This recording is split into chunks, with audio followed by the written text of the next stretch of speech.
परमात्मा के लिए वही जी जलाता है और वही जीता है और वही लड़ता है जो परमात्मा का अंश है और परमात्मा में मिलने के लिए ही जन्म लिया है। गैरों को परमात्मा से कोई मतलब नहीं है। आज अगर आपके समाज के अंदर देखो, कितने सारे लोग आपको गली गली सब जगह मिलेंगे कि वो सिर्फ परमात्मा की भक्ति के ढकोसले करते हैं, पर परमात्मा के लिए अगर कोई कुछ गलत भी बोले उनको कोई मतलब नहीं, वो चुपचाप बैठकर चले जाते हैं। परमात्मा को शायद पस्ती से भी सस्ता कर दिया है।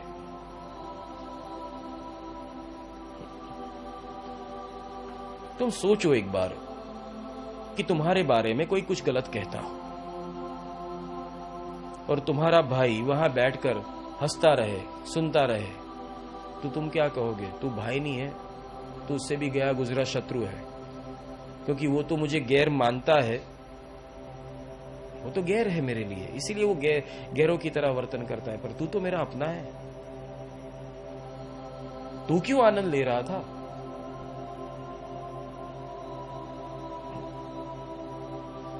ठीक इसी तरह से परमात्मा भी तुम्हें कहेंगे कि मैंने तो तुम्हें अपनाया था, मैंने तुम्हें अपना माना था, मैंने कसम दी है तुमको कि मैं तुमको मुझ में समा लूंगा, फिर भी तुम मेरे विरुद्ध कैसे चल सकते हो? अब तो तुम जब मुझ में ही समाने के लिए आ रहे हो तो फिर मेरे विरुद्ध चलना कैसा, मेरे विरुद्ध सुनना कैसा, मेरे विरुद्ध कार्य करना कैसा, मेरे ही आज्ञा का खंडन करना कैसा?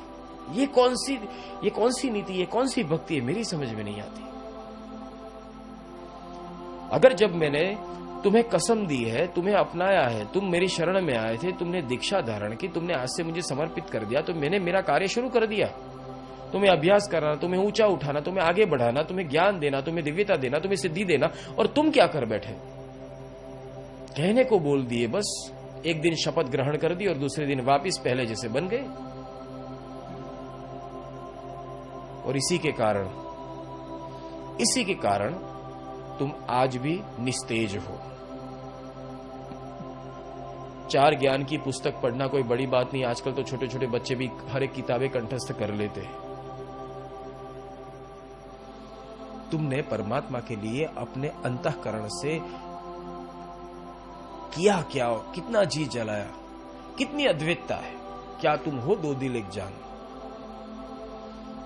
क्या परमात्मा की अनुभूति तुम्हें होती है? तुम तो जीते हुए ऐसे कि जैसे खाल लोहार की चले तेज बिन प्राण। अंदर प्रेम नहीं है, बस दिल धड़कता है।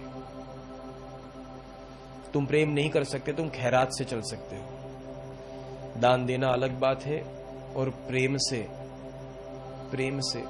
एक निवाला खिलाना अलग बात है। तुम्हारी क्रियाओं में प्रेम कहाँ है? तुम्हारी क्रियाओं में दम्भ है, फर्ज है, एक प्रयोग है, एक क्रिया है, एक वर्तन है। अंतःकरण में कभी जी जला है? अपनापन वो अपनापन होता है और अपनापन जताने की जरूरत नहीं पड़ती।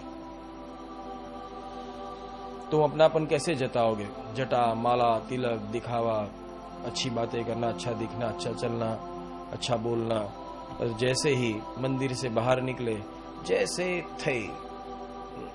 ये सब क्या है?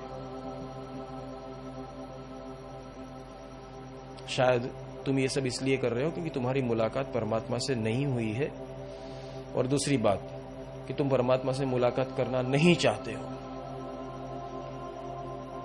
अगर तुम्हारी प्रेमिका कह दे अगर मुझसे शादी करनी है तो तुम तंबाकू छोड़ दो,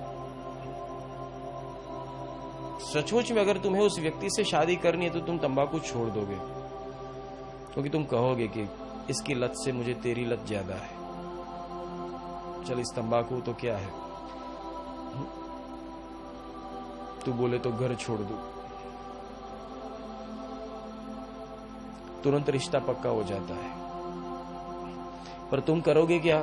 नहीं, मैं तंबाकू नहीं छोड़ सकता, तो वहीं रिश्ता कट हो गया। और अगर तुम चाल चलने जाओगे, हाँ मैं तंबाकू बस अब छोड़ दूंगा, कोई बात नहीं, फिर बाथरूम से पुड़िया पकड़ी जाती है कि जनाब ये बार बार बाथरूम जाते क्यों है? तब पता चलता है कि अब तक तंबाकू छोड़ी नहीं और मुझे दिया हुआ वचन झूठा था। પછી પેલી કાળકા ના બને શું બને।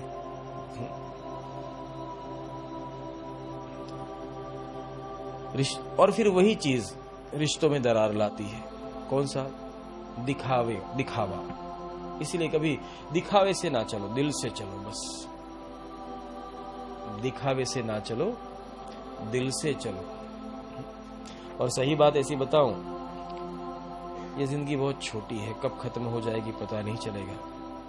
क्यों ना जी लो और औरों को भी जीने दो, और औरों को भी खुशियां दो, औरों को मदद करो, औरों को सहाय रूप दो। तुम्हारा जीवन एक धूप सली जैसा बनाओ। हमेशा जहां भी जाओ वहां प्यार बांट कर आओ, दिल जीत कर आओ, घृणा नहीं।